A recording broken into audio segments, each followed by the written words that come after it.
Happy Friday, everybody. And of course, soon as I go live, Ryan stands up and is going to mess with the camera just a tad there, just so we can get everybody in. There we go.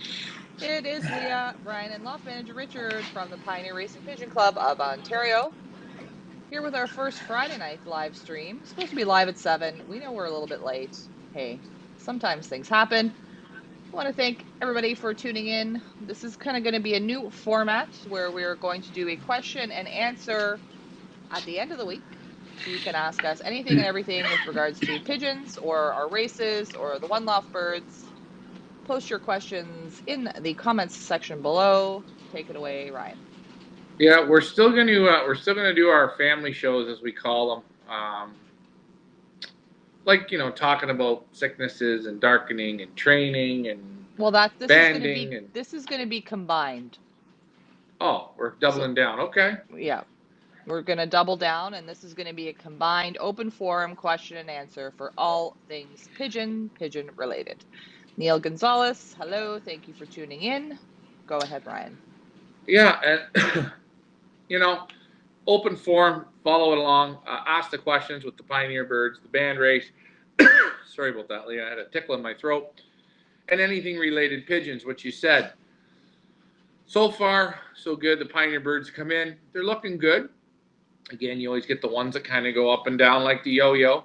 You see that. You see birds that have come in with some good weight. You feel them. The weight's coming off them a bit. Again, what is that? I believe it's really stress. It's fighting for a box perch. It's figuring out the new drinker, figuring out the feeder, looking and going, this smells different, this feels different. What are these granules? Man, the section's tight. What's the Holly? What's the Avery? Who's this guy? What's this camera? Stress, stress, stress. Stress plays on them, wears them down, and I always say the devil will come. And with this red team, which I don't think we're going to say their name yet, the devil now is in the time where I feel he can strike. We've been here about 13 days, the longest birds. So from now, I will say from this point forth, from this show forth, from now until the final birds come in May the 9th, for about 3 weeks after that, 3 or 4 weeks after that. So you're looking at about the first week of June. From now until June, the devil can appear, and when he hits, he can hit very hard. So be on guard. Absolutely. I think, Ryan, we have noticed quite a bit of a difference from the participants that came in last year already. We're seeing a difference in the youngsters on video. I can tell straight away they do look to be stronger, bigger, bolder. They're grasping the drinker. They're grasping where the feed is. They're grasping the bobs. And I think it does have to do with the people listening and sending the birds at the older age. What do you think about that? I think it is what it is. I mean, just take yourself for instance. Take yourself traveling as a little kid compared to when you're 16 or compared to when you're 25. We all travel different, but I never see kids that are. You see kids that are 2, 3, 4 years old on a plane. They're crying. They're whining. They're nut jobs, right? And it's the stress and the excitement. As you get older, you get better, and this is the same thing. I don't understand pigeon men that I say very nicely, you have all the time in the world. You have till now till May the 9th. They bring me the birds. They're just about 40 days old. Oh no, no, they're strong enough. Oh no, no, they're strong enough. Then you watch. Then you see them. Slowly. You see the stress start to wear on. They were fine in my loft. They ain't in your loft. They're going to World War IV for them. This is a mega mountain. If I can say something, if people would remember themselves when they were young people, and maybe they were teenagers, and they went for their first job, and boy, like you walk in and there could be 30 or 40 employees in a room, and you're the new guy in, and you get nervous, you get scared, you know. And if you're working on a job where you need construction boots, well, you need a brand new pair of construction boots, boy. Well, I always made sure mine looked a little bit dirty, even though I never had a job on construction. You know, it made it look like, because you're nervous. Sure. Right, And no, that's as exactly. you as an adult. Right. So we've And got some I people. think We have some people chiming in here. I want to say, first of all, good evening to everybody. Thanks to everybody who has given their shout outs and their hellos. Thank you guys for that. Mike Vandriak says it is more than just age. He said Neil took my bird, went ice fishing in an open basket at 4 weeks of age. His birds are ready for anything. That's perfect. That's great. Good. People, you know, perhaps people learned from last year. They used the tools which we gave them, which was the constant video coverage, showing the birds coming in, showing the stress they go through, listening to perhaps Ryan's advice, and maybe this year it's a fresh set of eyes who have learned from mistakes in the past and learned that you know you do have to put the youngsters through the stress.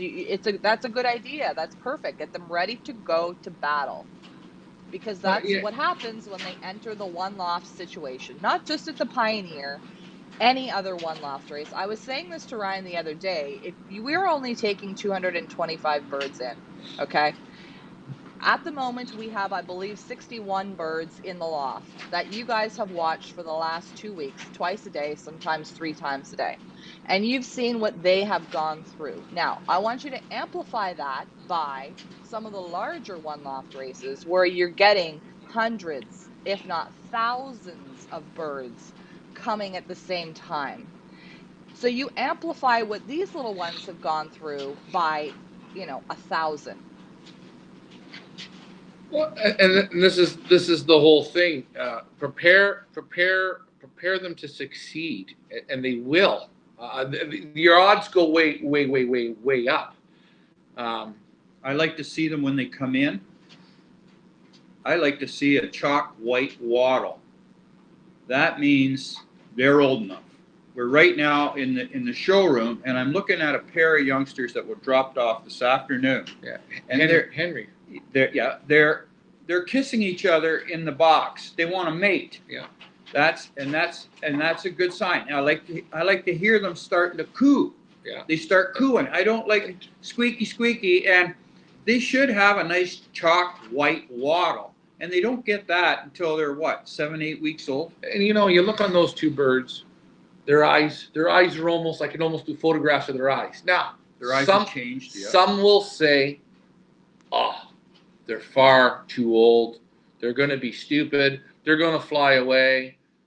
Ladies and gentlemen, I'm going to tell you, if you send pigeons to these races in Africa, China, wherever, you're going to send them from your loft, 6 weeks old, 7 weeks old. They got to go 30 days in quarantine, go on a plane, dropped off on a runway, get picked up. Who knows who picks them up? Leave them in a basket for 3 days. Then they go into whatever one loft they are into their quarantine for another 45 days or 30 days, whatever their government. By the time you're looking at it, the birds are 120 days before they even get let out or into the main loft. So please don't panic. These birds were used in the war. The guys would move the lofts around. Pigeons are smart. I got a guy, Leah, Jeff from Freedom Guide Dogs. Yes, I do. His job is he trains dogs to see for people. And it's something. The animal is a smart being. Stop babying it so much, and it'll show you. If it likes where it lives, you don't pressure it, you don't push it, you give it the opportunity to learn the surroundings, it's not going anywhere. And you may have some other people in one loft races will say, "Oh, that's far too old. That's ridiculous. You're never going to break those birds." Well, we know how to break racing pigeons. Okay? And if the other people don't know how to do it, well, then it's a little scary. You know what I'm saying? Yeah, that's right. That's it. So we know how to do that. Yeah, and succeed. And that's why you see our settling aviaries. Yes, they're not very big, but they're there for a purpose. And I say it time and time again. You don't teach children to read, write, and do mathematics in a gymnasium, do you? Or out in a soccer field. Or out in a soccer field or in a playground. You sit them at a desk, put them in rows, don't let them even sit together. And you teach them like that, small confined space. And that's what the settling aviaries are for. They're there to sit there and look around and take it in and not be flying around in the aviary, bouncing off one side of the aviary, bouncing off the other. You know what? We had the Toronto trifecta. We had aviaries that were 30 feet long, 8 feet tall, 10 feet wide, right? You know what? What a waste. I never build that again. It looks good. You feel good. It looks good. I don't think it works good at all. I like it on the board. You know the board. They're doing their thinking. Take the board off and leave them alone. It's done. Take the fly pen off. Take the fly pen off and it's done. Settling Those 40-foot aviaries, all they are, they only look good. I don't think they do anything. We have That's me though. Have some great comments, and everybody I think is in agreement that you need to get them used to the unexpected, like Mike Vandriak says, and not afraid of the basket or unfamiliar sights. It's all about preparing them to go to war, and the quicker you can prepare them in your own loft for the war, the quicker they're going to pick it up when they get to war. That's why, when you go to the Army, you do training first. They don't just, as far as I know, I've never been in the Army, so don't come for me if that's not the truth. But they prepare you. You got to go to boot camp. You got to learn how to use the weapons. You got to learn how to fight in combat, and then you get on the plane and you go to war. You don't just go directly to war. We'd have far more casualties. And when you get there, still after your training, you still shit your pants the first day you get there. Well, Of I'll course. tell you, half those guys that come in there, they're young fellas. Yeah. They're 18 years old, whatever they are, and haven't been away from home. And when they get in there, the fellas that are training them purposely treat them like to break them. To break them. That's right. To get that loneliness out of their body, and let's get up and That's go to right. work. Go to work. So we want to say you guys are doing a great job. Those of you who have dropped your birds off so far, thumbs up on the age and getting them ready and preparing them. So far, knock on wood, so good. 13 days in and no death. Go ahead. And another thing, sending birds to these races, okay? You're sending 5 babies, let's say to my race or anyone's race. You got 5 babies, 4 of them are 75 days old, 80 days old. Not one baby's 35 days old. You got to put them on the plane to send them to me. You know what? Think like a winner. Send me the 4. Fine. Leave the other one back and let it wait. Let it mature. Hey, wait, it's going to cost me an extra $125, $150, $200 to ship it. You know what? It's okay. Spend it on the bird. By showing that bird that little bit more time, that little bit more respect, let that bird develop, the bird's going to show you in the end. But to save $150 or some time driving this way, that way, you just dump it in, you know what? You're not serious about winning. There we go. So, if nobody has questions, we have a few things that we want to talk about on the show tonight. We want to talk about, we are going to, by the way, the red team's name will be announced at the end of the broadcast, and we will also be drawing for a Pioneer Racing Pigeon Club hoodie at the end of the broadcast for all of you who posted your photos of your squeakers before you drop them off. So we will be drawing the name for the Pioneer hoodie at the end of the broadcast as well. We want to talk about sponsorship. You want to talk about that first, Ryan? Yeah, sponsorship. Well, how do we say this? What's the best way? You're good at the intros of that stuff, Leah. Well, I know we have gone back and forth a little bit with the Benzing situation, but we are very happy to announce, if you haven't heard it already, that the Pioneer Racing Pigeon Club, the Pioneer Young Bird Invitational, and the Pioneer Old Bird Invitational will be sponsored by Benzing. We are very excited about that. We want to thank Thomas Zimmerman for putting his faith in us, for seeing that we want to make a change for racing pigeon racing in this country. We want to help people out here, and he's on board with it, and we're on board with him, and we're very excited about that. So in the next week or so, I know that the equipment is on its way. In the next week or so, stay tuned. You will be seeing the Benzing unboxing. And yes, we will be selling the Benzing clocks to our Canadian clients. We got to learn how to use them first before we can sell them. So we're waiting to get the Yeah, equipment. We're waiting to go through the training. we're And waiting. then we're going to be And, ready to sell. hold on one sec. Yeah.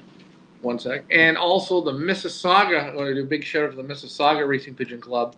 I believe Wolf Hill Loft, he's the president there. He invited us to come down and do a demonstration of those clocks in that club. So we're going to do that. I think it's on the 27th of February. So that's where we'll be down there. Not February. No, March. I'm all in the wrong. March. I'm all in the wrong month. Right. But we're going to go down there. If there's any clubs that do want demonstrations, and you're not overly far, we will do one for you. We can come to your club. We can talk about it. Give you the pricing. Please don't bombard us with the pricing yet. We are going to have our pricing. We're going to get it out there for you. We're going to sell the rings, the pads, any size clock that you need. From 250 birds up to 10,000 birds, you can have it. We're going to be able to get it for you. We just want to have everything here. We want to know how to run it. So when we go there, you can fire the questions away, and we won't be scratching our heads. But one other thing I was going to say, if there are clubs, across Canada that want them, hey, we can't fly out to Calgary, but what we can do? We can do a video conference, show you how to work it. I believe this clock is going to keep the sport going. It is a great, great clock. Richard, I know you had something to say about it. Well, some people have said to me, Mm-hmm. and some people that have maybe been flying 5 years, 10 years, maybe had birds only a month. Yeah. They went, oh, I don't know if I want that clock. I mean, that's a new clock. That's a new name. I'm sorry, but Benzing's been around, well, I don't know. I mean, my Benzing clock right there is 55 years old. I've had it. 55. Probably been in business over 100 years, 150 years, Benzing. Yeah, who knows? Before, sliced bread. Could be. You know what, Lee? We got to get Tom on from Tom's Clock Museum. Yeah, no, exactly. No, but we will be, like I said, working with Benzing. We're going to learn how to work it. We can do, the great thing about nowadays, social media, internet, we're going to be doing clock demonstrations right live on Facebook. We can, do it live right on your club's Facebook page if you have it. The possibilities are endless. It's not a big deal. We're at whatever part of Canada you live in. We are happy to help you, assist you in getting Benzing into your club, your combine, your province, or just for yourself or your one loft. We are here to help. So really excited about that. Thank you guys, everybody who's giving out their congratulations on that.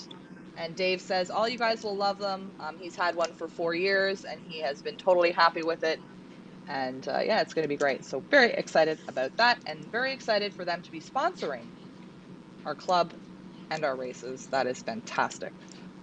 Yeah, it's excellent. And the Pioneer Club itself, the members, we're encouraging them to get the Benzing. I know we've sold a whack of them to our club members, but already the support we've had, I think we've sold up to 25 or 30 clocks already, and it's growing, and that's great. We're going to get them in, we're going to learn them, then we're going to get them out to you guys and go from there. But I think if you ask Dave has had this clock, the modern updated clock, Benzing clock. Yeah. But if you ask Dave, he's had Benzing probably for 50 years. Yeah, he probably has. He had the old Benzing clocks, the manuals. Yeah. Well, what we'll do when we get your new model, Richard, we're gonna take a photo of a side-by-side of one that you started with when you were a young man, a young boy, and now what technology, what you're gonna get. Just I like fantastic. That. You got your hat over your headphones. That's an awesome look.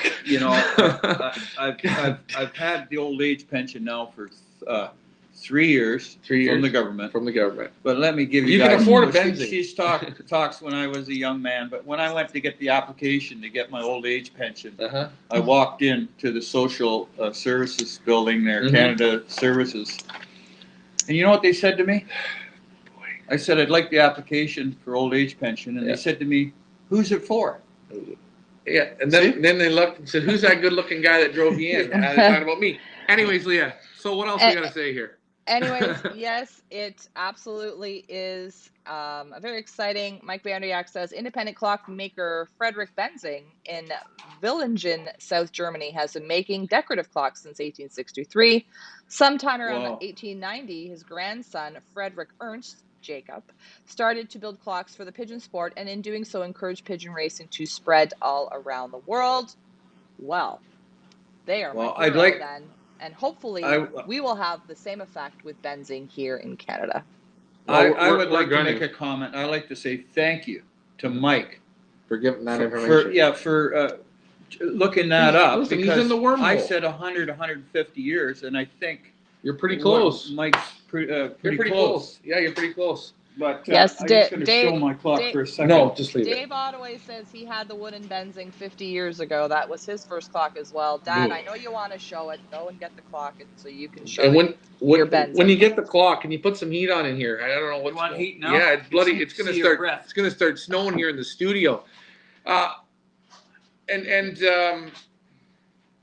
What else was I going to say? I cannot wait, Leah. What's going to be great about when we get this Benzing clock is you guys are going to see us from the unboxing, setting it up, using it, and if you guys have questions when you get it, we're going to help you out so you feel comfortable. The clock's right over here, Richard. Yeah, but I'm going to put the heat on. Oh, he's putting the heat on. Now, as far as price point and whatnot goes at the moment, we're not 100% sure on what the final price is going to be because we are checking to see what the import fees are before we can actually set that price. But as soon as we know, we will let you know. Yeah, and we will be the best source to get it from. Nobody will beat our price. We promise that. I promise that. And the nice thing is when you purchase from us, we'll tell you how to work it. We're going to help you out. And I hate to say it, but we do pigeons 7 days a week, 365 days a year, because to keep pigeons going, you don't take a day off, do you, Leah? Well, not when it's your business, no. No. And Ricky, there you go. And I promise you, if you take this through the airport, you'll be stopped. Yeah. There, move the Pepsi can there, Ryan. Oh, it looks better with the Pepsi can in front of it. There we go. There we go. You all remember that? That is Loft Manager Richard's first. Is that your first clock, Dad? Oh. No, that's my second clock. You want to see my first clock? Is that the metal one? 1 second. Here we go. The metal. We're going to take a walk down memory lane. I think you guys are trying to get me off the screen. That's what you're trying to do. I don't. Maybe for this newcomers. Is my first. Maybe for newcomers, junior they clock. haven't seen old manual clocks before. But there you go. There they are, collector's items now, folks. There you go. We'll leave them both out there so you can see them. There you That's go. a little bit of nice fun. You know, it was great. Getting back to clocks, but the fun of pigeon flying with these clocks. These clocks are a lot of fun to use, weren't they? You could get in a fight at home before you left and forget to set it, and you'd screw yourself. Yeah, you could throw the counter marks over the fence. I remember one time we were flying a long and short program. Yeah. And I don't know what I thought. You thought you clocked the short birds, and you didn't. Yeah, and then you got 5 birds together. Yeah. You took all the blue bands off and the counter marks. I just said, "Oh, I got it." I threw it over into the fence. He walked back up to me and said, "Boy, we already got 6 of those red bands." And I said, "Wait a minute, no, we're looking for the red bands." You have to jump over the fence and get them. But you know what they do in Holland, which I think is awesome. Some of the races, they have specialty races. So they say this weekend they'll ban birds, and you have to clock them with your manual clock.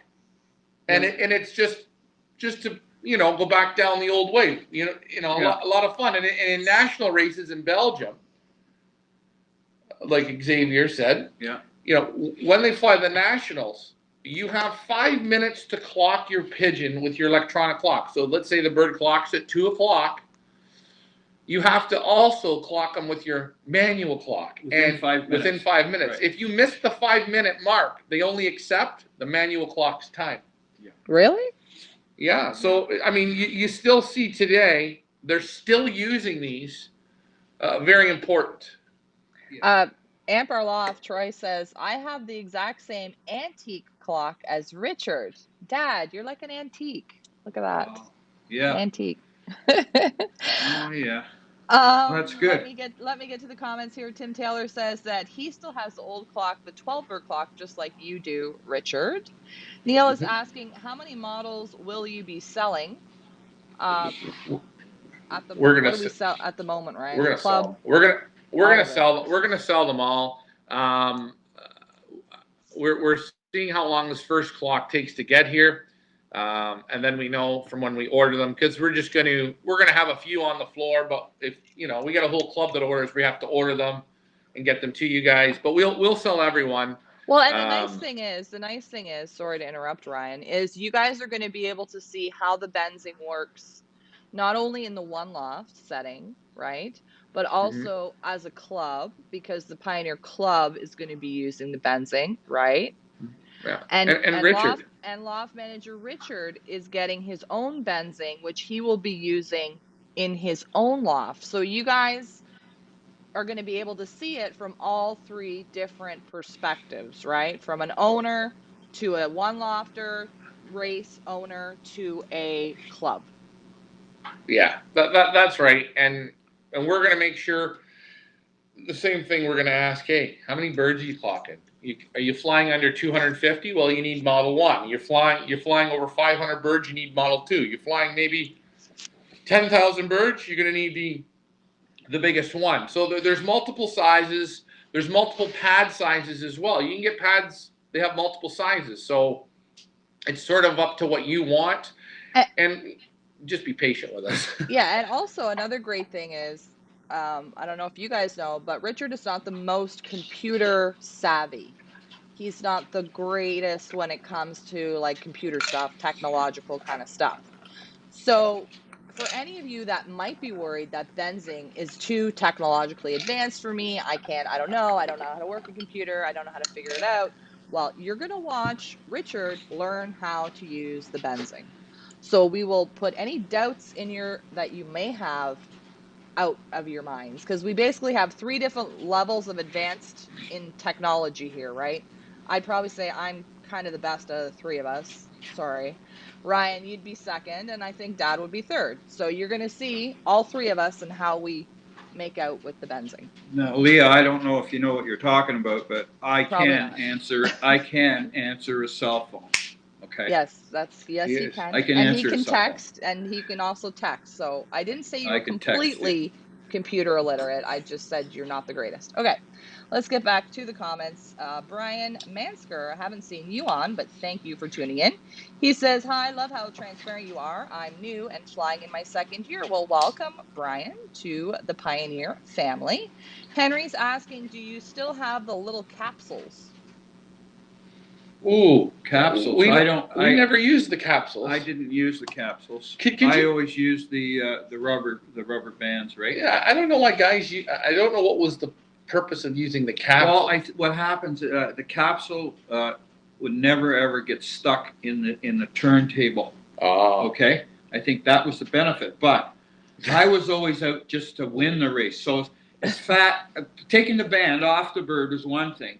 Then shoving it in the capsule was the other thing, right? Yeah. So I would lose by half a second, you see. So I had to. So you got rid of the whole capsules. So I think that's why we had the capsules. I never had the capsules. And hopefully one day here, like they do in Europe, we can go back to having maybe a race weekend where we have the manuals. Well, just wait. Fire them up. I'm going to have to show people something here. Okay, Loft Manager Richard is going to show us something again. We have a lot of questions about benzing, what models we're carrying, and whatnot. To be honest with you, we're just beginning to just start with our one loft, getting it set up, with Richard getting his set up, and the club models. Again, I know there's probably a rumor going around that I just want to nip in the bud right now, because we're all about being honest. We did not contact Benzing and ask them, do you want to sponsor us? Can we be a buyer or seller for you? Thomas Zimmerman contacted us last season. He watched some of our shows and contacted us. We did not ask them. They asked us if we wanted to collaborate with them, and we agreed to it. So Not that we're Yeah. flying by the seat of our pants here, but we're kind of Well, just, we're going along with the flow here, going along with what Thomas recommends us to do, and that's what we're gonna do, right? but hold on. The first races in our area aren't till about the first weekend in May. We're gonna have the clock down well before then. I would say by the first week of April, we're gonna know how she's running. If you need clocks, we're gonna get them. We'll get them quick, get them out to you. Let us just get them and get them started here. Just be a bit patient, but it's there. We're gonna have the clock for our one loft, like we said. Richard, you're gonna have a clock, and we're gonna start, and we're gonna with our one loft. The difference, again, I'll say compared to every other race, we do clocking every day, practice with it every day, so we know how to work it. And if you guys are at home, use your clocks, turn them on for a loft fly, practice with them, get used to it. So when you go to the club, you're not looking like, wait a minute, where's the on button? I used it last year. I can't remember where it is. The nice thing about it is when you take your birds training, for example, Use it.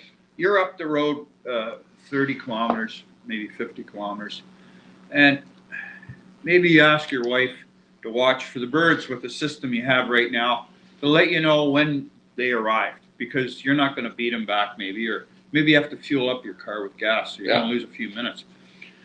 And then what happens is your wife decides, oh, I'm going to wash my hair. Yeah, well, that time the darn birds come and they go in, and then she walks out and looks at the window and she says, oh, no birds yet, right? Yeah. Meanwhile, they're already in. Well, with this clock, you can set it. Hook her to your phone. She's done. Right to your cell phone. Yeah. Let the birds go, and on the way back, it'll tell you right on your cell phone when your birds arrived. If you want to train with a partner who has a benzing, you'll be able to see when John got his first bird and when did you get your first bird right on your cell phone. That's right. So, that's the joy of it. Yeah, exactly. What it does is it's a time saver, and it's going to give yourself the freedom to fly, to spend more time training your birds, more time being with your birds, so you're not running back and forth to the club for clock off and this and that and the other thing. It's really, we're all busy. What's the one thing we don't have nowadays? Time. We don't have time. Right. Yeah. Well, that's the big thing. And let's say you got to go to a wedding. You got to be there at 5 o'clock, and it's a hard day, and the birds are coming a bit late. And clock off's going to be at 6. Birds came at 3. Now you don't have, when you have this benzing in your club, you don't have to go to clock off. Yeah, it's all done automatically, computerized. And we're gonna learn how to work that. Yes, we are. Neil says training camp at the Pioneer for all that purchase a new clock. Absolutely. Yeah. We have no problem to do that. We'll do demonstrational videos that we'll have on our website for you guys to watch. Whatever it is that we can do to make this transition, because we know change is hard. We get that. Change is hard. We want to make this transition as easy and painless as possible. Hey, listen, our motto is, if Ricky can do it, so can you. There you go. Sorry. Anyways, I wanted to show the people. Oh, gosh, Ricky, down memory lane. Could you pick a color that's not white? The rubber bands, and we used to go to the club. The guys remember. Hold that up. Hold it up to the camera. Ryan, can you? Why don't you get one that wasn't white? No. Here you go. Here's another tab here. Oh, boy. We used to put that on the banding machine. Hold on. You've got the band. So we're gonna show. So for all the new people, this is what we would call an antique, or Troy would call an antique.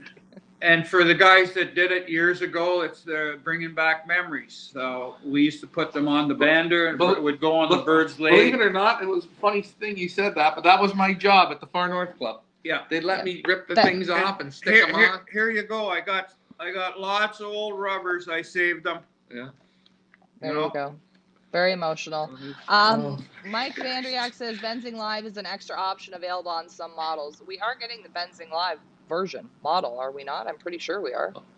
I only want the live. I mean, we're gonna go with the live. Who doesn't want the live? I would want the live. Ricky's got the live. We got the live. We're going with the live. Does Dave have the live? Dave Ottawa? Listen, let's not worry about who's got what and what got who. We can get whatever one you want. You want the one that does 10,000 birds? Listen, you got the money. We're going to make the phone call. It's done. It's okay. Let's get the clock here. Let's not panic about which model we're getting. And I'm so excited. Well, I'm going to go check the mailbox right now, Leah. I'm going to just wrap this show up. Is that okay? Jay-Z is in the house. He's Oh, in no. North Carolina. I think Jay-Z, it was this one's for Jay-Z. you. Where's your He's traveling. birds, Jay-Z? Yeah, where's your birds, Jay-Z? Speaking of that, we're accepting birds. We're still accepting birds, even though like the 14th was technically the cutoff. There's no real cutoff, okay, guys? There's no real cutoff. Listen, if we were to cut it off now, we'd have 61 birds, and that's fine. I want people to send older birds. We talked about it, and I want you, Leah, and congratulations, Leah. You're doing on Feathers Elite Pigeon Auctions, on our Feathers Elite Pigeon Auction page, those great photos you're doing. And in those photos, if you take the time and look, you'll see the age of birds. You see some are so much older than others. Take a note of that. Let's see, when the devil does come, does he hit the youngest ones? Does he hit the older ones? Does he hit them all equally? We are going to see. And this is what's interesting. Oh, and reminder to everybody that those photos which Ryan took, those are their baby photos. Those are their entry photos. Those are the photos when literally they just got here. And you're going to see all of the participants are going to get their photos taken this way. And then as they progress and as they graduate from boot camp and become racers and are ready to go to the war, then they're going to be upgraded to their professional photos. But it's a great way to take a look at all the participants and just see the different ages. Yeah, and I've had people say, well, what's the point of doing that? What's this? What's that? I wish every one loft race, I will just use North America, took the time to do it. I think it's something that is needed to be done. You look at perch fees, right? I see a lot of races taking perch fees, $100, $125, $150, $75. They take your money and they do a couple jots down a week on the message board. Oh, the birds are looking good. They're dipping and diving. Oh, this, oh, that, blah, blah, blah. Guys running these races, I'm giving you a tip. Dig a little deeper, work a little harder. Remember, we all like to support the one-loft races, right? I like to get in them, but I'm going to be honest.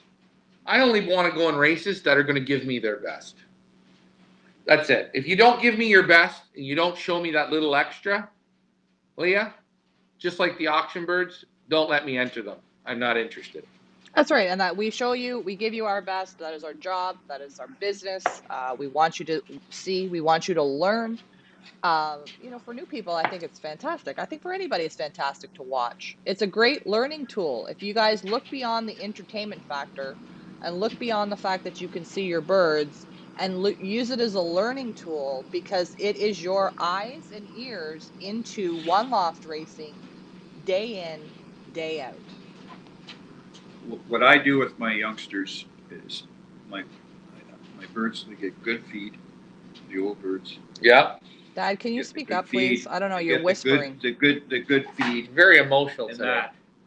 And then when I wean my young ones, I keep them on that good feed, right? Yeah.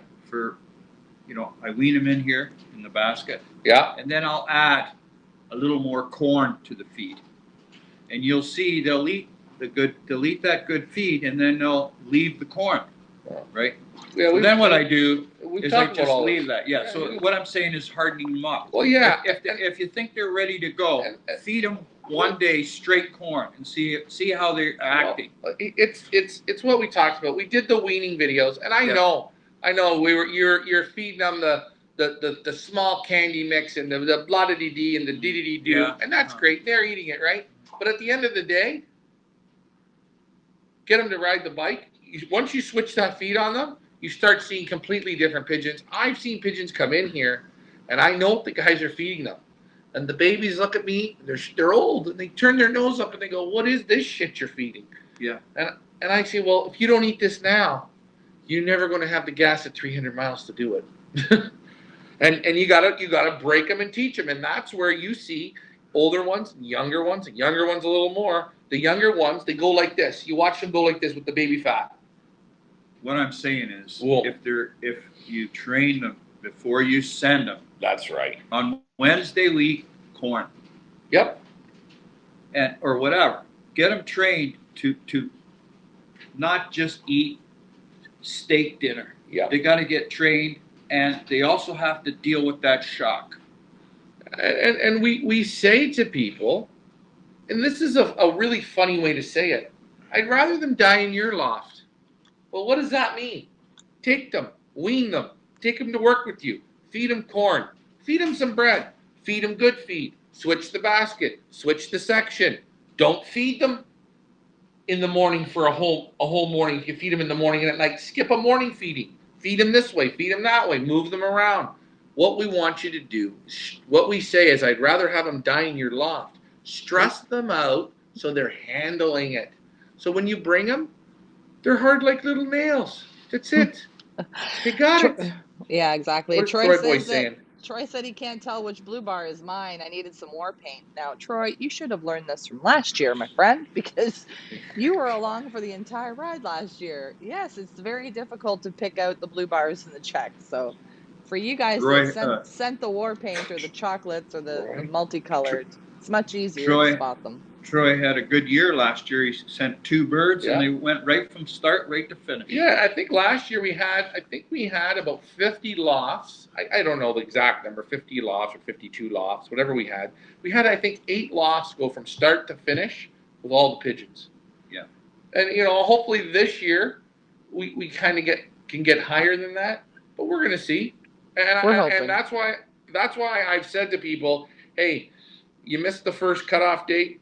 If they're 70 days old in 3 weeks, just let me know. Call me and bring them. It's okay. I want them older.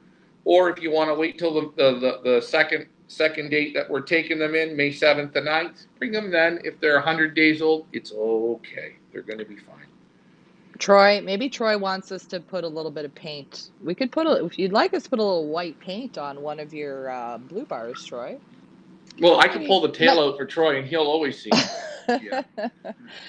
Okay, so where are we here next, Ryan? What did you want to talk about next? If you guys have questions, you guys know what to do. Put them in the comments section below, please. We're here for you to answer your questions. Doesn't have to be about the race, eh? It can be about health questions regarding your pigeons, training, whatever, you name it. We're here for you. I had just something I just thought of, that when your birds are hatching young ones, and one's hatched, and you got the half shell still in the nest. Yeah. Just leave it in there. Oh, good point. It helps protect the freshly. Yeah, it's like a little bit of a shield. A little bit of a shield there, and you got the other egg in there as well. Now, if the other egg doesn't hatch, would you take it out or leave it in? No, I'll leave that other egg in there for probably about 4 days. Yeah, or just until you ban them? Well, no, not that long. About 4 days. And then I'll take the egg that didn't hatch, and I'll heave it out. Now, by that time, that young one is getting a little size and a little bit of strength, just to protect it, right, in case the mother steps on it, or you know what I mean. Right. It's a good shield. Great point. It's a simple little point, but that's a really good one. A lot of guys are in there over cleaning or whatever. The egg just hatched, and they gotta throw it out. Troy says, the funny thing is I have a pied now out of the pair I sent from. Well, Troy, you can get into the Old Bird series. By the way, we are selling spots in the Old Bird Invitational. Yeah, that's right. Now, people for some reason, they can't get their head around this. How does the Old Bird series work? Okay, we are beside the Pioneer loft you see now, the Young Bird Pioneer loft. Right beside there is a loft that's currently being constructed that is going to be put right into that spot. And that is going to hold 200 pigeons that are going to be brought from June 4th, basically from June 4th to July 11th in that time frame.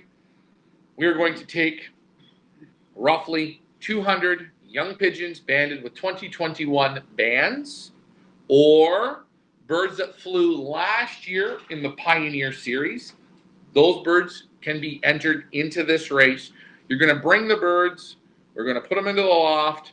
We're going to do all the same shows that you're seeing with the Pioneer young birds now. You're going to see it with those young birds, but we're going to get them out, get them loft flying. They're not going to be on the dark. They're going to be just natural. Get them out flying, get them doing their thing. We're going to get the training. You're going to follow us along with that. We're going to get a whole sprint series in so they get some good road work. Get them out maybe 150, 200 miles a couple times, right? You're going to watch that. Then what we're going to do is park them for the winter, which, again, through the winter, once a week or twice a week, you're still going to see that show, see your birds.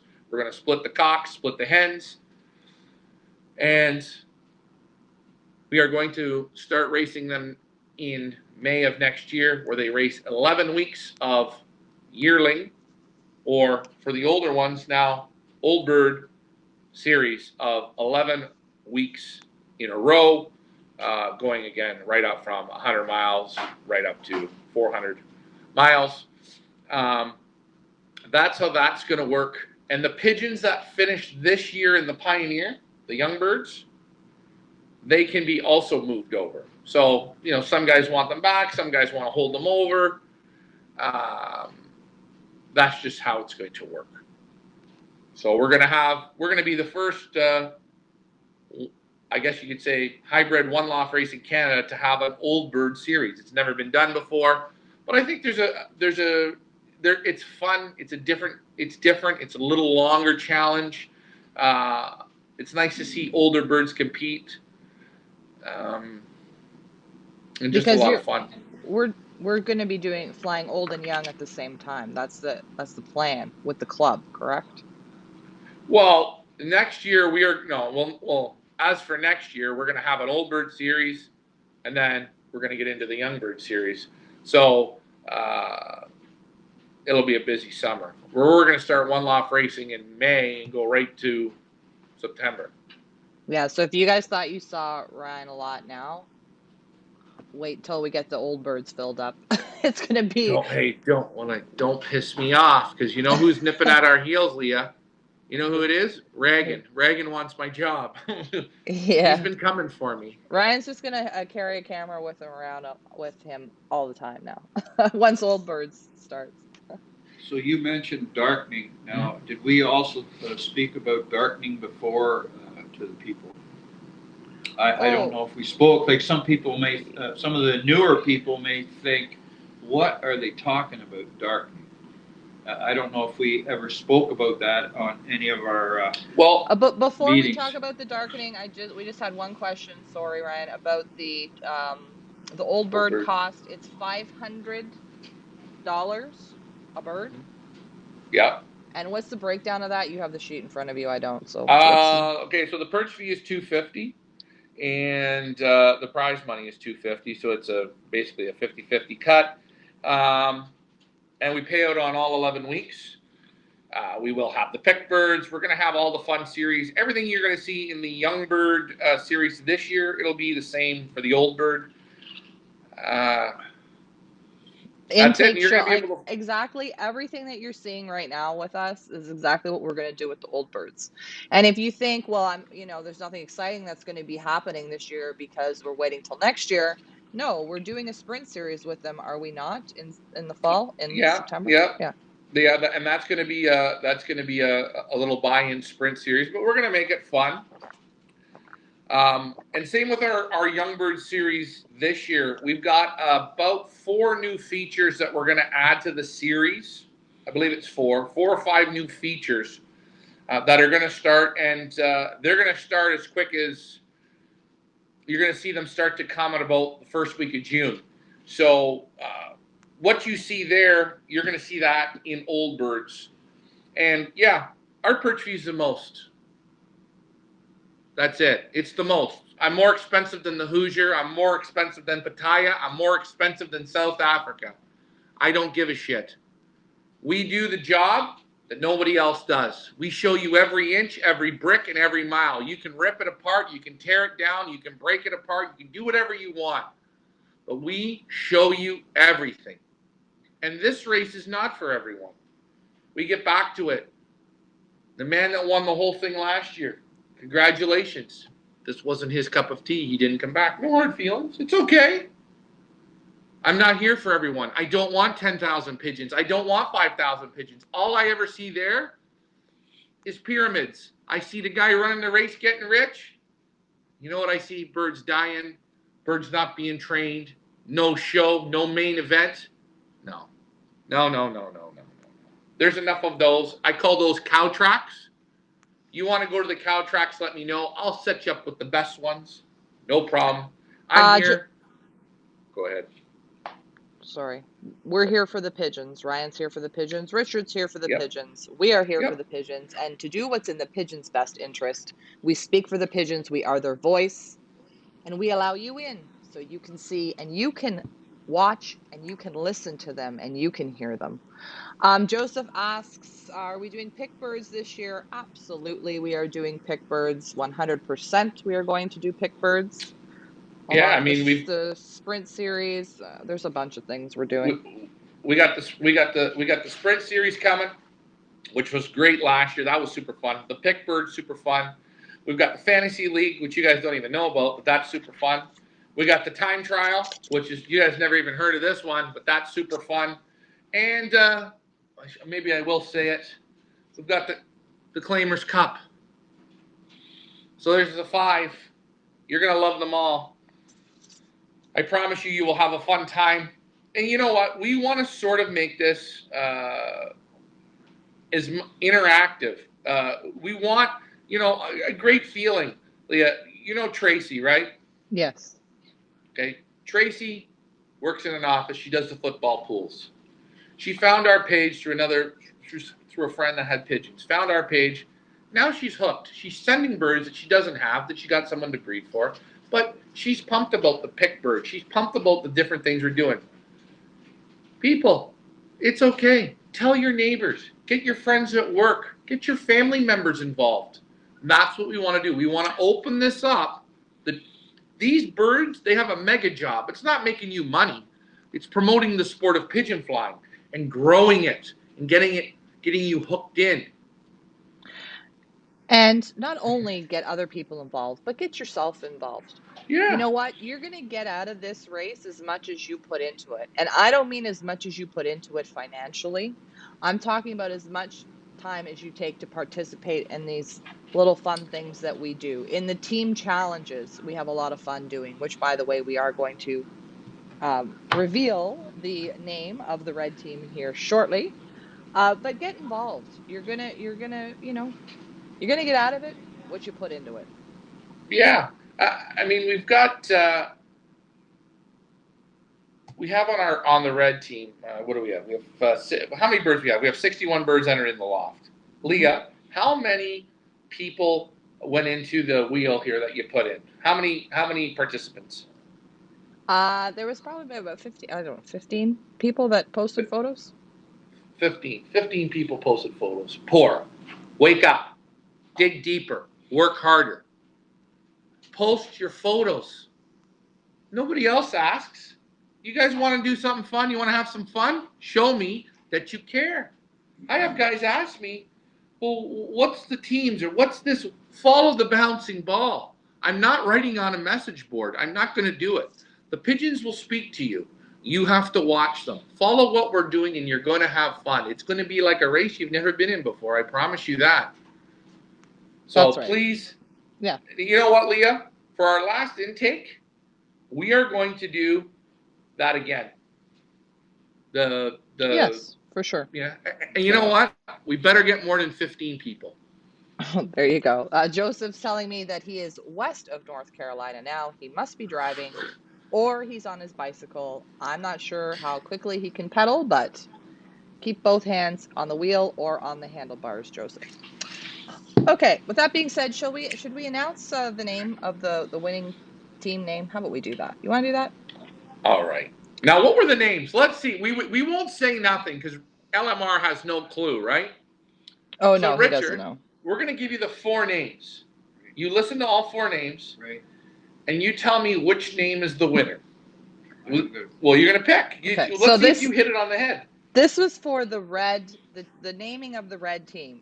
Everybody voted, and the options were either the Red Blaze, the Red Wings, the Red Hearts, or the Red Flames.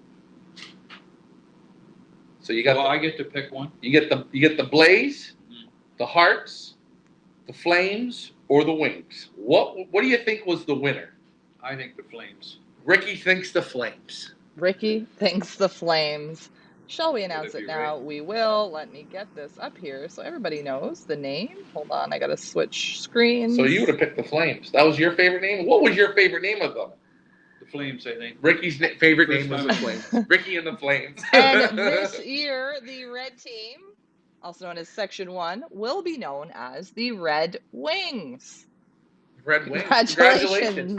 All right, yes. Red team, you are now known as the Red Wings. We will get your sign made up and posted in your section. What is this for? We do fun team challenges. Once we get all the participants locked and loaded, we will be doing team challenges. This year, we've figured out what we're playing for. We are going to be playing for, hold on, Ryan, let me zoom in you. We're going to be playing for a Pioneer Racing Pigeon Club calendar. Not that one, because that's a 2021 calendar, but you will be receiving, all participants on the winning team will win a 2022 Pioneer Racing Pigeon Club calendar. It's just a calendar with all our motivational Monday quotes. If you guys are new here, every Monday we put out a motivational Monday quote to kind of help inspire you and get through the week, because you know how much we all love Mondays. So that's what you guys are going to be playing for the team challenge. And you know what? If there's somebody out there that wants to put a sponsorship page in, let us know. Sure. If you're a race, you're doing something, you're a club, and you want to sponsor this, go ahead. Let us. You can get a page in here, no problem. Dave Crozier wants to know if he can vote on the yellow team. We haven't started that poll yet, because we only have like 4 or 5 birds in the yellow section, Dave. But I can only imagine what you want to call them, Dave. You know what? This is what's great. Dave, are your birds ready? Because the yellow team's ready, and I hope you're on the yellow team this year, Dave. That's all we're going to say about that, Dave. So there we go. The Red Wings. Congratulations to you guys. The next ones up will be the yellows. All right. What else do we want to talk about, Ryan? If you guys have any questions, you know what to do. Put them in the comments below. You know what? Henry, the new gentleman, Henry, I have him in my phone as South African Henry. It's okay. I always put people's names with something. He's from Africa, right? South Africa. Yeah. So that's why I call him South African Henry, because we have Henry Radar. But South African Henry, he brought his youngsters here. He banded them January the 2nd, which was great. And the other day on the show, this gets back to darkening, he was kind of a little excited but panicked. He goes, "Oh my God, my babies should just kicked the first flight, but you know the bodies, the feathers are just pulling off of them, right?" And he's like, "Oh my God, my birds are molting. They're molting." Guys, the time is still okay. They darken right now. If you leave your pigeons, right about now is when it's starting to come to the end. When the daylight is 12 hours to 12 hours, once you get 12 and a half hours of daylight, 13 hours of daylight, 14 hours of daylight, the darkening doesn't work. Okay? They go through the flights. What we do with the darkening is we want the pigeons to have about 8 hours of daylight per day. So they think it's like fall time, winter time. We're actually growing the flower reverse. And why do we do that with the darkening? It's to stop the 10 flights. It's to hold them. So they don't molt them. The 10 flights, the ones that they use for flying, we don't want them to molt all them. we don't mind they molt 1, 2, 3, 4, but we want them when they get to the end of the season, they're flying with a whole wing. So they're not missing flights in the wing because every stroke, it slows them down. But at the same time, when you only give them 8 hours of daylight per day, that means the rest of the day they're in the darkness, we call it. They molt all their body feathers. Everything falls off of them. These birds here that you see on the red team, in about 2 more weeks, they're going to look their heads are going to be bare. They're just going to be falling apart. The feathers are going to be everywhere. Little baby feathers everywhere, everywhere, everywhere. And what that does is they molt those feathers out. They keep their baby flight feathers in, but they get cleaned right up. They mature. It helps them mature because they go through a body molt. They mature up, so they sexually get active. They've got new feathers in. And when it's time to race them, it's like going to a wedding. You don't go in your sweatpants and a ripped t-shirt, do you? You put on your suit or your dress. You look good. You're going to battle with a full set of clothes on. Okay? So you're going to cut through the air like a butterfly. Henry says his loft is already full of feathers. So it's happening. It's good. Right. No, yeah, that's right. Now, I know those, if you remember those 3 satinets that we brought in that I weaned in January, was it? Yeah. Beginning of January. Mm-hmm. And I put them in a different loft that's not darkened. Right. But because of the daylight hours we have right now, you should see them. They're I should bring them next show. The next show, bring them in. They're just falling apart. Now, by the way, you don't have them in the dark. No, they were just here they're naturally darkened. And remember, please, the word darkening doesn't mean pitch black. I want you to be able, in your loft, if you're darkening, to read a newspaper. Sit there. You may have to squint just a little bit. Yeah. Your pigeons should be able to go down, get a drink. You know what? I'll be honest. If you want to feed them in the darkening, they can go down and eat. Believe it or not. You don't need much dark to get it to go. Vanderjak's on. In the showroom. Yeah, they'll darken. I've had birds in this showroom, and I got a full window here facing the south with no screen on it, just glass. They darken in here. And they darken in this room. And you can literally... You know what we're going to do? What? Leah, our next show next week. Yep. I'm going to do a video in this garage in the daytime at 12 o'clock. I'll show the clock. Yeah. How they darken in this garage with that window. So Henry has a question, and he's asking, Ryan, do not bite your nails on camera. It drives me crazy. Do you darken only young birds, or do you darken old birds too? Only young birds. Only young birds. And at the end of the season, sometimes you got to put the lights on to get them to finish or you shut the lights off to get them to go through the last few flights. Because with the darkening, you darken them up for about 10 weeks, and then what you'll do is you'll give them the lights. You give them back to the lights. Keep the light on. Keep the light on them, and you go 16 hours a day. Now, I hear people say, and I laugh, imagine this one. You're taking your youngsters off the dark. So they've had 8 hours of daylight a day, 8 to 10 hours a day daylight. That's okay. Okay? They take them off the dark, and they put them to 24 hours daylight. So now what you're doing, if you do that, my belief is, you really screw them. Because they stop knowing what's morning and what's night. What's morning and what's night. And let me ask you, do you ever sleep good with the lights on 24 hours a day?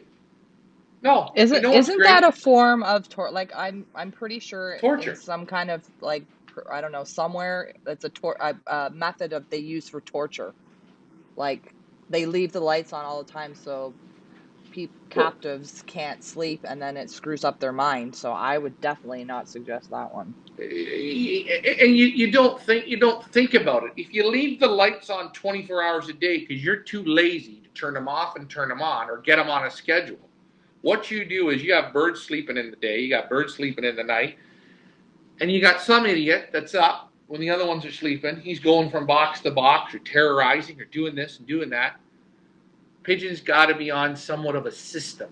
If you leave them on 24 hours, you don't think it's good. I think it's silly. Please don't do it. Follow the time. You'll be okay. Mike Vandriak summed it up nicely. Darkening is used to manage the molt. Old bird racing is done in July before the molt becomes a factor. That's why we don't do it with old birds. Well That's said. right. Now, the thing with old birds is you have to watch how you breed out of them, because breeding with old birds triggers the molt. So we're not going to talk about that today. We'll get on that on another day. But Henry and other people who don't know, darkening, we do that more here. Down in the U.S., in the southern spots, they'll use the lights. I know in New York and that they're not allowed to darken. They're not allowed? Rules. No, they don't. They don't do the darkening. They don't like the dark. It's not that they don't like it. They don't. There's some type of rule there. I don't know. I don't know enough about it, but I've heard about it. And whatever. But down in some states, they don't do it because they're in a warm climate. Yeah, it's bloody hot, and it gets so hot in that loft, right? Right. And the thing is, when you darken, you should make sure your ventilation's good. Yeah, because we're going to talk about June, May, and June. It gets hot here in the first part of July. Right, and these pigeons of ours, they're going to be darkened. And people in our area here, in May, you could get a day that is 75, 80, even up to 90 in May. In June, 90 with the humidity. 30 Celsius. July. Celsius. July. Yeah, I'm talking for everybody who knows, right? 30 to 90 degrees in the dark. And if your loft is pitch black, your birds can't go down and get a drink of water. Hold on. If your loft is pitch black, you don't have the right ventilation. Let the air get out. And the little cracks, the little crevices, it's okay. You're going to follow us along in our loft there. You will see, even on the race days, if I want to darken the birds up, I can feed them in the dark and let them go and sit back on the perches so the birds just sit and rest. Rest is key. Wolfie and says... your loft... Sorry. I thought you were done. Go ahead, Ryan. Go ahead. Sorry. No, I'm done. Sorry. Wolfie says it's called the little system, 24 hours of light. We'll have to Google that. The little system? Apparently. Yeah, I don't know. I don't know. I know one thing. I don't want to... Wolfie, I don't want to go on the little system. No. Yeah. I'm sure there's people that have tried it and they get success with it, but let's just be honest. 24 hours of light. 24 hours of light. I mean, what world are we in? I guess if we're in Alaska, we would be, or the North Pole, they'd have that. Sure.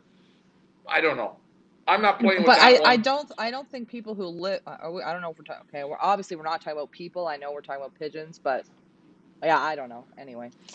If you talk about darkening, when you start, let's say on a normal day, when you start to see your birds or wild birds, they go to rest. Usually about an hour or an hour and a half before it really gets dark. Right.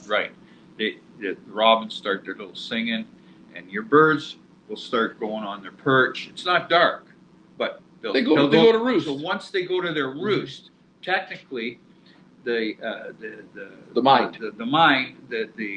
clock tells them, it says go to rest, and that's when darkening.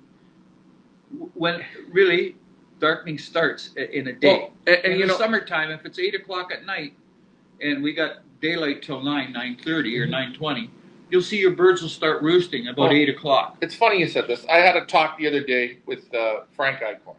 Right. And he said, Ryan, I watch your birds on the camera. He said, shit, you feed them at 12. All they can eat. And at 6 o'clock, you feed them, and they storm through, and they come through the bobs they never even come through before. What's going on? And I said, well, it's quite simple. You feed them, you water them, give them about an hour, out you go, get out in the hallway, get out in the aviary, shut it down. No section for you. Nothing. I'm going to starve you of it. and I wait about a half hour before what? Before dark. Open the chutes, open the bobs. What do the little soldiers do, Leah? Just like firecrackers. They come in, they eat. If some of them want to eat, they eat. Some of them, what do they want to do? Go to their box for roost. I got my spot for the night. I'm in my bed. Because you don't give it to them all day. Yeah. You starve them a bit for it. Well, it's like us when we go to work all day, right? People who go to work all day, or you go out for a day outing and you're out for 12 hours. You know, what's the first, you want to get home after a long day of work. What do you want to do? I want to get home. I want to get home. I want to get home. It's the same thing. And and people ask about breaking pigeons. Breaking. How do you break them? How do you break them? First of all, I get them used to their small section. First of all, I make them get used to their box, make them love their box, make them look around and look at the other birds and say, no, that corner box is mine. Then I put them in the aviary or in the hallway, and I starve them of their section. So the birds, I'm not breaking them to the loft. I'm breaking them to the hallway. I break them to the section. I break them to their box. I break them on the aviary. So before we let them out, we broke them already 3 times. That's how you break pigeons. You break them, you show them what they gotta love, and they love it. You just have to put the special word in. It's called time. Yeah, you want them to love where they live. So breaking isn't even an issue because they love where they live. They want to come home. They want to go to their box. They want to go see. You gotta love. They gotta love where they live.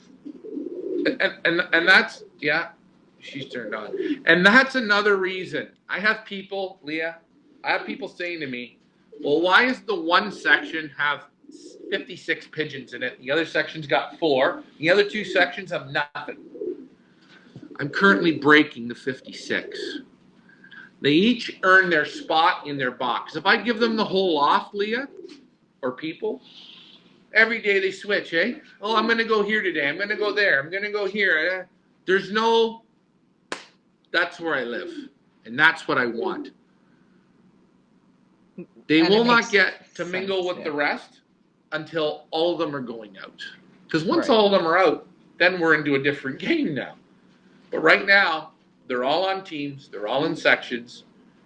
That's how it works. And we keep them separated as well because they're all coming in at different stages, and they're all in different stages of age and whatever. You want to, if there is going to be any kind of devil that's going to go, it's better to keep the devil kind of contained as well. Or if there's a new devil that's going to be brought in, do you know what I'm saying? Yeah. And also, birds are learning at different times. Right now, you're seeing that red team. They're now learning the hallway. They can go in and out of the aviary as they want. They're going to be here coming this week. They're going to be vaccinated for the salmonella vaccine. I don't want to have a list. I keep everything in teams where I know, hey, the red team has had the P&V, they've had the salmonella, they have the adeno, they have the respiratory vac. The yellow teams have this, the green team, the blue team. It's easy. That's right. It's easy. It's easy to keep them contained. It's easy to break them, to train them to this. It's just easier. We find it easier. Everything we do is for a purpose. Everything that you see us do, even if you think it's trivial, whether it's putting them in the basket and having them go through the bobs, everything you see Ryan do is for a reason. And it's to get the best out of your pigeons at the end of the day. It's to help to make them succeed, right? Right. And I said, this isn't a $75 perch fee. This isn't a $100 perch fee. This isn't take your money and work. I love racing pigeons, and Leah knows this. Leah, what pigeons am I racing this year? Just the Pioneer. Right. Okay. That's right. I have my own pigeons. You can ask my dad. We have pigeons together. I don't look at them. I'll be honest with you, I don't care. My interest is to take these Pioneer birds and beat the shit out of anybody I fly against. That's the truth. That's my goal, is to do the best with them I can. So these are my pigeons that I'm racing. I don't have another interest. I'm not interested. And I personally do not think you can run a one-loft race and fly your own pigeons. Because one of the two will suffer, and I know what do most people do? They focus on their own birds. Right. So our focus are these birds. Loft Manager Richard's focus are his, their own personal pigeons, as well as the pigeons that he's taking in for the band race. So it's going to be Loft Manager versus Loft Manager this season, which will also be a fun thing to follow along with. Can't wait to see that. It's gonna be great. But hey, Loft Manager Richard is powered by Benzing. It's the #1 clock and keeps you in the game from start to finish. You know what? I tell you, Leah, Benzing to me is dessert with no calories. It's the best. There you go. You use it. You don't have to go to strike off. It's awesome. And Ricky's going to be on it. And remember, if Ricky can do it, so can you. Wanted to remind everybody before we wrap this show up, I made a post about the Spring Fling buy, sell, and trade. Ryan, sorry, I just split the camera there a little bit so everybody can see the advert. We tried this last spring, but because of the COVID, we weren't able to do it. We tried it again in the fall, and because of the COVID, we weren't able to do it. 3 is our lucky number. We're going to try this again for the 3rd time. This is our first Feathers Lead Spring Fling, young bird swap, buy, sell, or trade with other local fanciers. We will have a tent set up. We'll have tables set up for you guys to bring your, whether it's racing pigeons, fancy pigeons, fantails, you name it, to buy, sell, or trade with other fanciers. It's the first one of its kind. We know there's other buy, sell, and trades that go on where you have like chickens and other things, and those are great too. But this is something specifically for the pigeon fancier, for the pigeon flyer. So we hope you guys come out on Saturday. Oh, I'm sorry. I've got the wrong damn flyer up there. It is Sunday, May the 9th. Jesus, sorry guys. Way to confuse everybody. It is Sunday, May the 9th, not Saturday, May the 8th. Don't worry, I'm going to mention it way more times before it actually happens. So we want you guys to come down for that. We know it is Mother's Day. Bring your mums. Get your mums involved. It'll be fun. And you know what? I heard guys complaining. We were going to put it on Saturday. Well, that's our first old bird race. Oh, no. What time does it start, Leah? Well, it starts at 11 till 4, but we changed it to Sunday, so we changed it to Sunday, so I don't want to hear no crying, no whining about mothers. Bring your mother, bring your grandmother, bring your aunt, bring your kids, bring everybody you want. It's okay. If the races get postponed till Sunday, if you have a Benzing, it's great because you can come down. At 100 miles, your birds will do it all anyways. It's over in a blink of an eye. You're going to have fun. Bring your young birds down. Bring some old birds you want to trade them with guys. Sell them to guys. And by the way, this isn't just for racing pigeon guys. We want to see the fancy guys down, bringing, trading, whatever you guys want to do. And hey, for all those guys who come throughout auction season on Saturdays and like to trade with their buddies when they come to the open houses, this is a prime opportunity for you guys to bring your baskets. We're even going to supply the tables for you. Yeah, that's another thing that drives the shit out of me. People trading on the driveway their birds during auction season. So we do this twice, and this is going to be a twice-a-year thing. Trade your pigeons on our swap days on our property. Other than that, try not to do it. It takes away from our breeders. It's a little bit of disrespect for the breeders that we're hosting. I know I wouldn't do that. Well, I was out trying to buy a Ford pickup truck one day, and a guy came in on the parking lot with a Dodge, and he was standing there trying to sell his Dodge pickup truck in a Ford parking lot, And also on the Sunday, May 9th, the buy, sell, trade, it is Loft Manager Richard's birthday. So bring presents. I'm kidding. All I need is a great job. Hold on. For my pickup Hold truck. on. Leah. Yeah. The ship's spoken to me. Yeah. This is what we're going to do on the buy, sell, and trade day. Okay. We're going to get Norm, Carrot Patch Norm. He's going to be here with you. Yeah, okay. If you can bring your significant other, okay, that's probably more likely your wife, your girlfriend, or your boyfriend, whatever, we want you to bring a cake. We're going to have a cake tasting competition. Ricky and Norm are going to be the judges. The winner of the cake baking competition is going to win $250. I'm going to give the $250 out. But you have to bring your significant other, and you have to bring a cake. It has to have, how old are you turning, Ricky? 52. 52 candles on that cake. No bullshit, Leah. $250. I'm giving it away. We're now having No, a bake So off. what at are we the going to do? Untitled Taste the Trade. cake? Hold on. I'm not giving $250 away. I'm giving a spot away in the old bird. That's it. Paid So for by us, Leah. we're having a bake off. Cake off. Also, Cake now off. as part of the buy, sell, and trade, it's going to be a Ricky birthday cake off. Well, Gerard's This going is to bring just one. Oh, and, What's it better called? and and hold better. on. What does- Hold on. And by the way, it has to hold 52 candles. And yes, you're going to be on Facebook, and we're going to sing happy birthday. We're going to have them all lined up there. You and Norm are going to go through All them. I need is a brake job. I'm Anyway, it's going to be a fun day. So come on down to the Spring Fling buy, sell, and trade. Anything else we want to So talk about? how I just want to Yeah. ask a question. How are we going to know if this is going to go with this COVID? It's going. I don't care It's if going. COVID's here. It's Wear going. your It's mask. gonna go? You know what? And if you don't want to wear a mask, do what Crozier does. He puts the liquor store bag on and cuts it out. Safety's in the liquor. Yeah. Yes, there is one more thing. There's two more things we want to talk about. No, I'm Henry. disappointed. Henry, you can't buy the cake from Sobeys. You have to make the birthday cake for Ricky. It's a bake off. And you know what? Hey, if you want to get into the competition and your significant other says, "The hell with you, I'm not coming," it's okay. You have to bake it yourself. We have to see some type of, just bake the cake and bring it. It'll be a lot of fun. We're gonna have fun. Everyone will have a slice of cake. Gerard's Barbie makes a cake, and it's called Better Than Sex Cake. Better Than Sex Cake. Gerard, he's our club member. Yeah. And you know what? And the guys loved it. Guys loved it. No, and this is where Norm found his real niche. Norm ate 14 pieces of Better Than Sex cake. So that's why Norm from the Carrot Barbie, Patch. Norm is from the Carrot Patch, and Barbie is from Barbie and Gerard, for all you new people. Yeah. Anyway. Okay. Anything Okay, else you want to say? Let's wrap this up because it's been an hour and a half. And I guess Okay, we're going to wrap it up. Quick mention on the band race.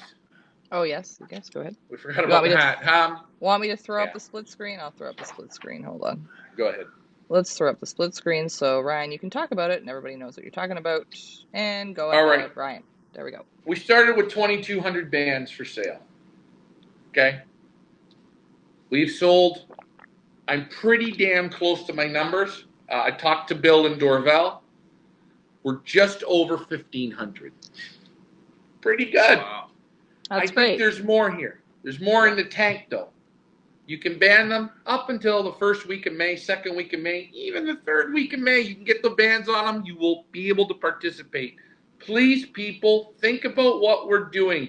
It's $15 a ring. You get 4 races out of it. You get 4 300-mile races. We're paying first, second, and third in each race. We're paying first, second, and third champion bird. We're paying first, second, and third average speed.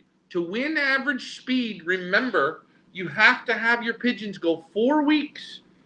If you buy 5 or 10 bands, yeah, that's great.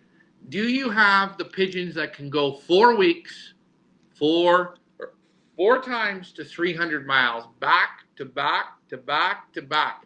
I'm going to tell you, it's going to be tough. I know there's guys that can do it. Good job. Give yourself some bullets in the gun. $1,000 gets you 66 bullets in your gun. Better than any one-off race you're going to fly this year. You're in control. You're the general manager. You're the coach. Give yourself an opportunity. There is no race in Canada like this. It's none. Yeah, and just an FYI, there are some breeders who have bought like lots, like 60 bands, 100 bands, like just for themselves. So, Oh, Leah, right now, we've taken in, out of a possible $22,000, if we sold them all, we've got $15,000 in prize money. It's already in. It's guaranteed. It's guaranteed. It's not go to your loft. Oh, go to this open race. You can pick bonds. You pick your best pigeons. No. That's right. You So gotta we are prepay. already up to $15,000 in prize money for this largest open racing series, right? Youngbird Open Racing Series in Canada, which is fantastic.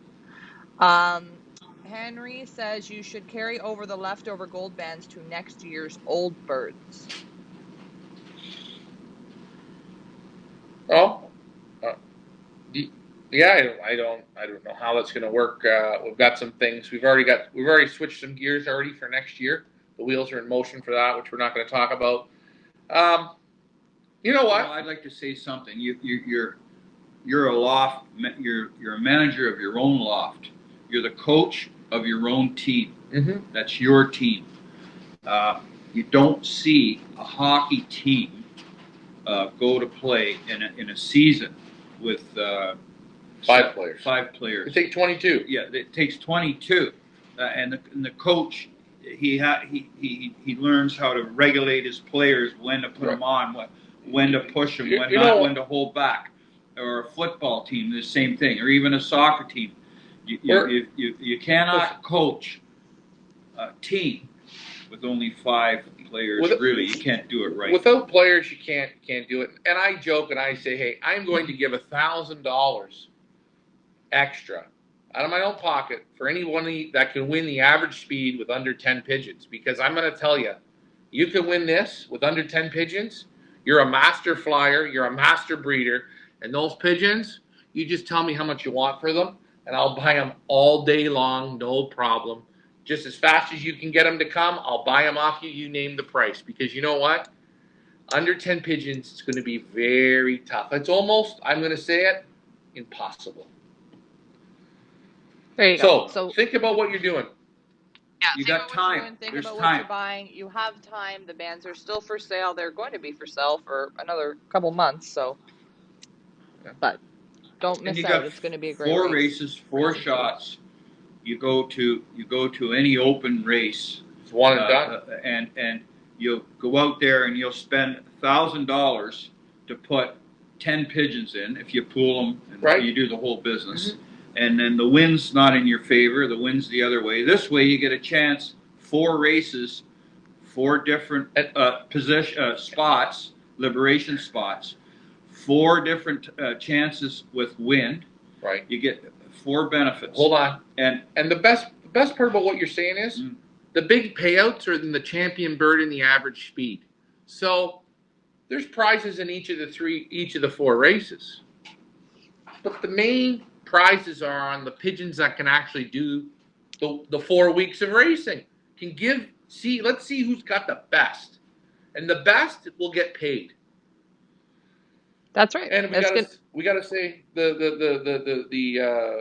Guelph Racing Pigeon Club kicked in on that side for those 2 Mont Laurier races. They're going to top up all the prize money to $2,000 on their side, which Bill says they've sold just over 200 bands out there. Hey, wake up, guys! I don't know, what do you need us to do?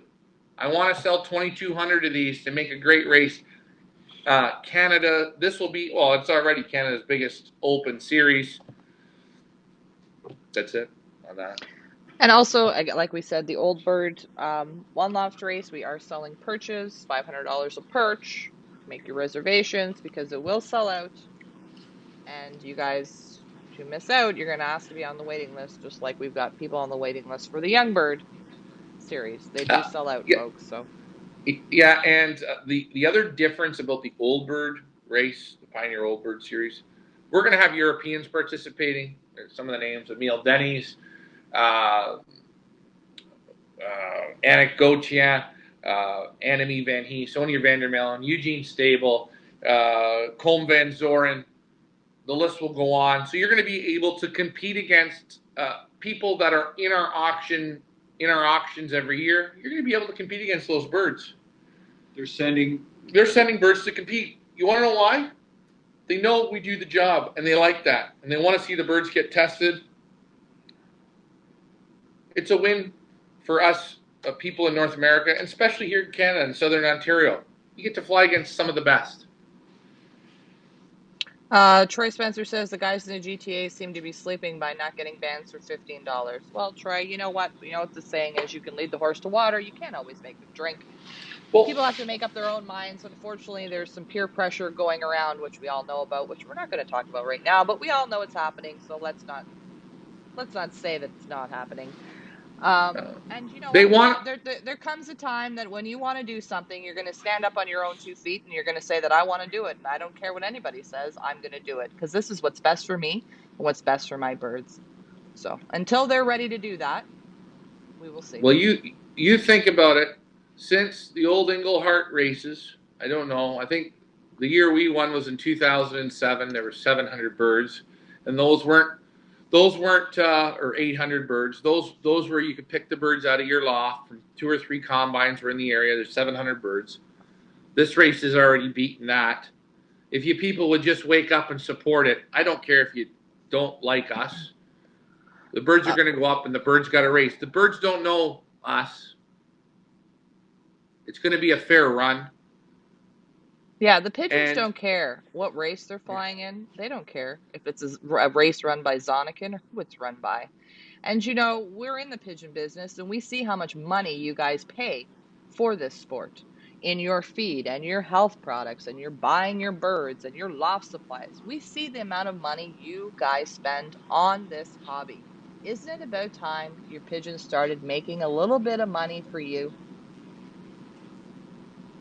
That's all I'm going to say. yeah, and in the same token with that breath, isn't it disgusting when the races are booked and it's a one race open and they change the date because the wind's this way and that way and the club changes it from a Saturday race to a Friday race and it's one and done and you spent your money and you're done. This is 4 races.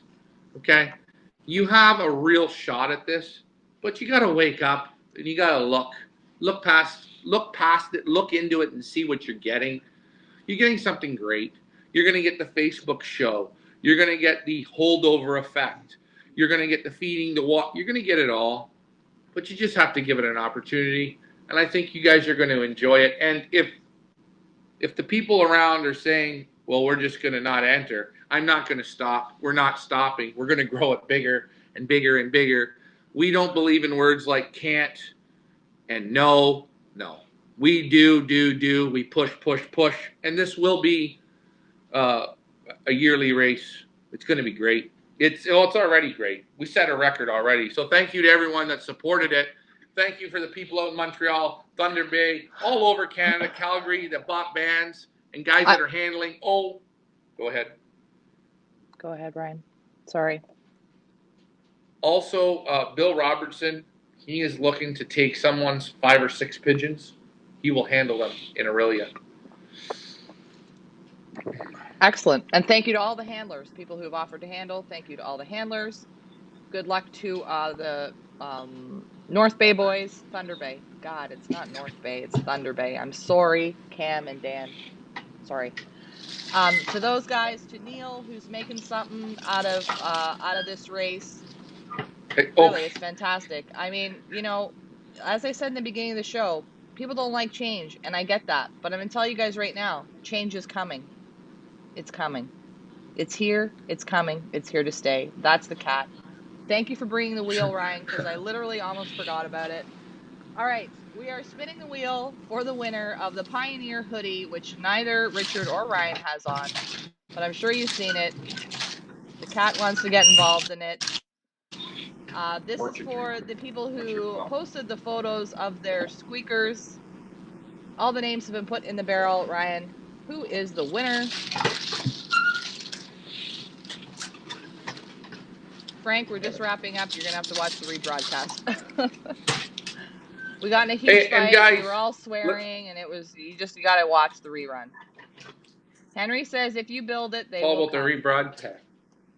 We hope inch by inch, guys, Henry. Inch by inch. Oh, jeez. Sorry. And guys, leave Neil alone. Neil's doing a good job. Neil, hopefully you go all 4 weeks with the main release. You're going to do great. Ooh, I get something that just went up my nose. All right, here's the winner of the Pioneer hoodie. That's right. Okay. And maybe a cat. New member. Maybe a cat. Maybe a cat. Here it is. I can't see it. Read it. Karloft. Karloft. Tony, also known as Moose. I can't. Tony. We're just going to call him Tony. Mustafa. Guru Junior and First Junior. You have won yourself a Pioneer hoodie. Congratulations to you. Next contest up. You guys have to wait and see what that'll be, but make sure you participate because we got some fun prizes. I think that's it for me. What do we have on deck here this weekend, Ryan? More feedings? Are we doing bathing? What are we doing this weekend with the kids? Well, they're in the dark now. Obviously, it's nighttime. Tomorrow, they're going to get. I think tomorrow's going to be the first day they're going to have be in the Avery from about 1:30 till dinner time. So they're going to get basketed up, go out into the Avery. They'll sit out there. The yellow team, who's ever in on the yellow team, they're going to get a little bit of hallway play. Those 5 birds. I got to go to the airport tonight. I'm picking up birds from Dave Ottaway, picking up the Thunder Bay Boys birds, and Henry, South African Henry. That's what I'm calling you. You're going to call you SA Henry. We're going to check your birds in tomorrow as well. So there's going to be a check-in tomorrow. Going to be Avery work tomorrow, and the yellow team, as more birds come in, they're going to start to play in and out of the hallway and get the feel of it. That's right. Absolutely. Congratulations to Tony. Tony says it's okay for us to call him Tony. Thank you, Tony, because it's much easier than the other name. I have a hard time with it, and I don't know why. It's like Frank Yanknet. I'm learning. It'll take time. I'll get there. Mike Vandriak says change the name to the Gold Team. The Gold Team. Well, we haven't drawn names yet for the Yellow Team because we need to get more participants in there. So once we have 20 on the Yellows, we're going to do the naming poll for the Yellow Team, okay? We promise. Yeah, and we will announce the yellow team when it gets to 56 birds. Yes, and Tony, when you come to pick up your sweater, we want to see it on you, and we want a photo with you in it. Thanks. That's good. You know what? Hey. Go ahead, Ryan. Hold on. We forgot about this. A year ago, Tony, right, the guy who just won, he was into Turkish tumblers. He came. He still's got his tumblers. He enjoys them, but you know what? He's enjoying pigeon flying, pigeon racing. Point ranking for you and me. He's winning. He's winning. Point for you and me. Why? We created another pigeon flyer. People, if you're watching, rebroadcast. Your job is to reproduce a pigeon flyer. Now, if your kids hate pigeons, it's because more than likely you pushed them out of it. So you got to find a neighbor, somebody you work with, maybe a guy at the bus stop. Get them into pigeons. Help them out. Man, woman, child, it doesn't matter. Teach them. Let's reproduce. We need more pigeon men, more pigeon women.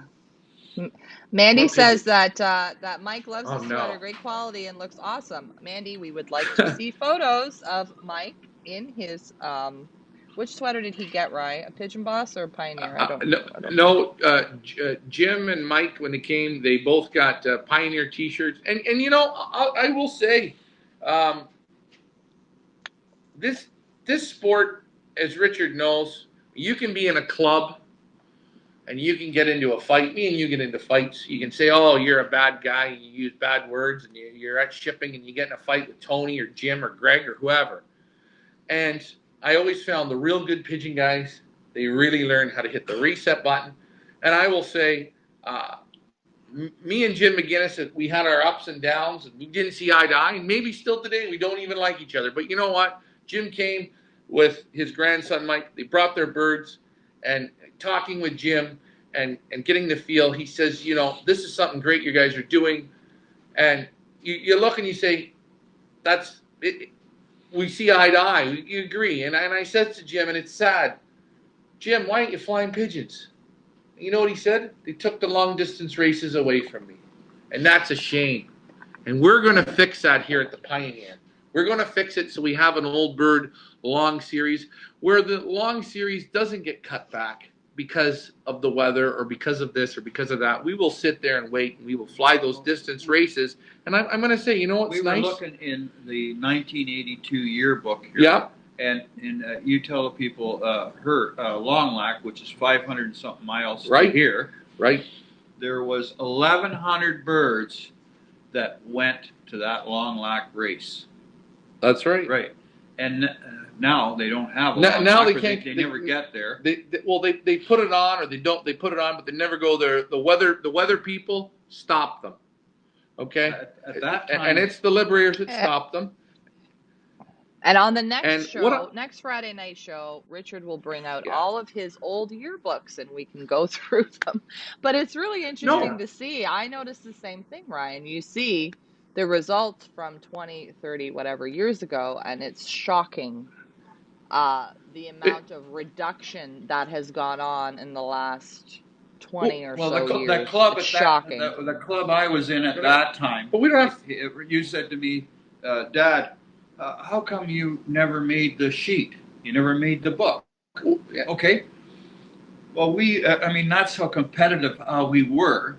We only posted the first 10 pigeons that came. So if you were 12th, you had a good bird being 12th. But you never got posted. But the other club I was in, we had 20-something members. Right. And they posted the first 20 birds. And with 20 members shipping 20 birds each. Yeah. Just most of the people never get on the sheet. And yeah. But you know the funny thing is, Leah, in 1982, 83, 84, 85, 86, 87, 88, 89, 90, 91, 92, 96 probably, we were using this shit. It's not Isn't this something? No, we were using this. Now you know what? We got electronic clocks. We got everything better. The pigeons are better. You want to know this what? clock in those days, if you got mad at your the guy, you could hit him. You hit him with it's this a weapon. Thing, he knew it. Yeah, but what people don't realize is we got maybe better pigeons today, better clocking, better this, better that, and you know what? We're taking the most fun races out of it. When you fly 400, 500, 600 miles, 650 miles, and you get those pigeons to come home on those days, you've done something. You've got great pigeons. You're a good conditioner. You had some luck. You've had a great day of barbecuing, having some drinks. Your friends are over. And that's it's the great. thing. And there was an art. I remember, if I can interject, because I remember I'm part of this family here too. I did grow up with you guys. I remember, Long Lac or whatever. It used to be, fun. We would make a family get together out of it. The aunts and uncles and grandma and everybody would come and they would bet. And it would be a fun day. I remember. Flying Long Lac is an art to the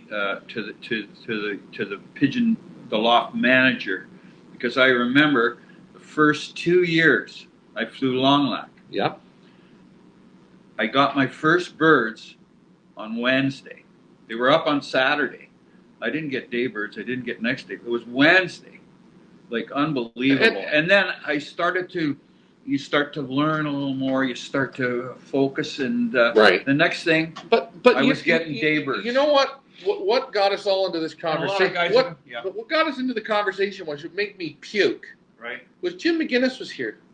Oh yeah. And I don't have to like him, or he doesn't have to like me. That's not the point. But that man, you know what? He's not flying pigeons right now. You want to know why? They took it away from him. And you know what? They took away that what I was saying. Yes. That art. The nest. The nest. We're going to fly Hearst. Yes. Now I have to think what I'm going to do. Right. I got to get my team and that, or the birds I want to set. And you want to know what? They got to be set up. They took it away. And he loves flying pigeons. And you know what? He's a fun guy to fly against. He's great to fly against. He's going to beat you. You're going to beat him. He has the competitive edge. And you know what I will say? Congratulations to him. He's got his grandson flying the pigeons here now. To me, it was a win-win-win. It was a big circle. And you know what? It's great. And Jim, if you're watching or you're listening, we are going to have long-distance flying again. We are going to make it back like the old days. Remember the old days, because you knew it. It will go back to that. And all you fair weather flyers, right? There's the other combines for that. Go sit over there. Go enjoy that bus. This is the bus of pigeon flying, pigeon racing. Fun, hard nose, good flying. Let's look at it this way. Pigeons that come anywhere from 2.5, 2 hours, 2 hours to 7 hours. Right. On the wing. Right. That really is not. We're warming up. Pigeon racing.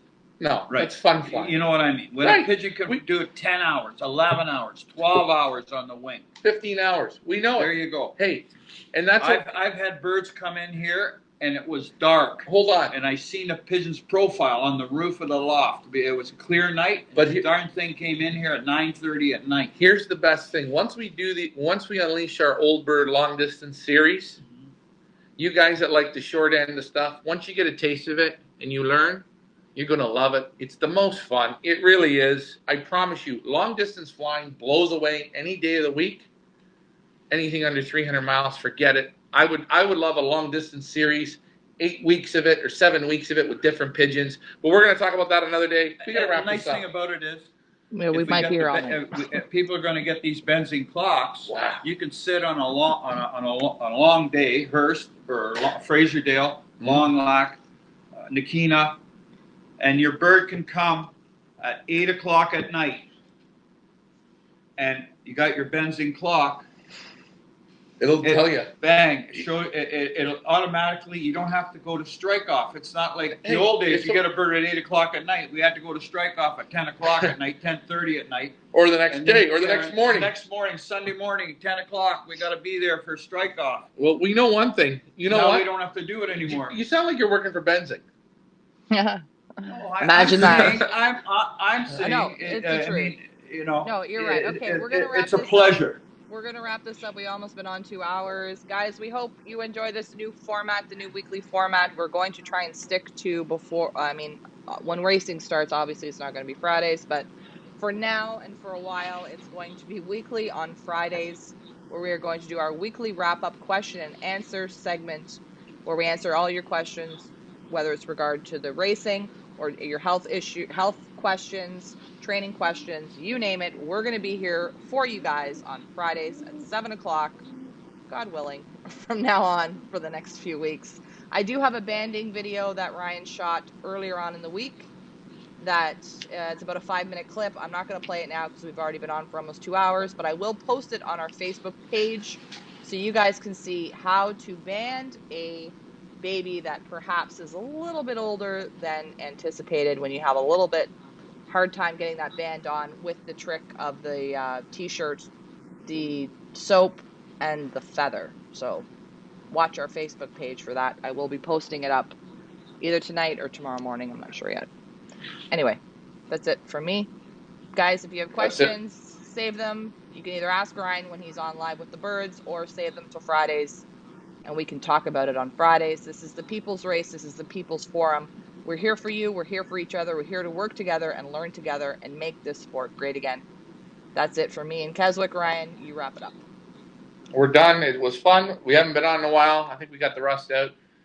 Enjoy the pigeons. Promote the sport. And it's too bad it's over. It's too bad it's over. Till next Friday. Till next Friday. We do this again. Until we meet again. Until we meet again. That's right. Happy trails to you. The buy, sell, and trade swap. Ricky likes cake. His favorite cake is Black Forest job for or carrot. Thanks for flying with us, guys. Leah, close it down. Thanks for flying with us. Good luck. Bye for now. Bye for now, guys.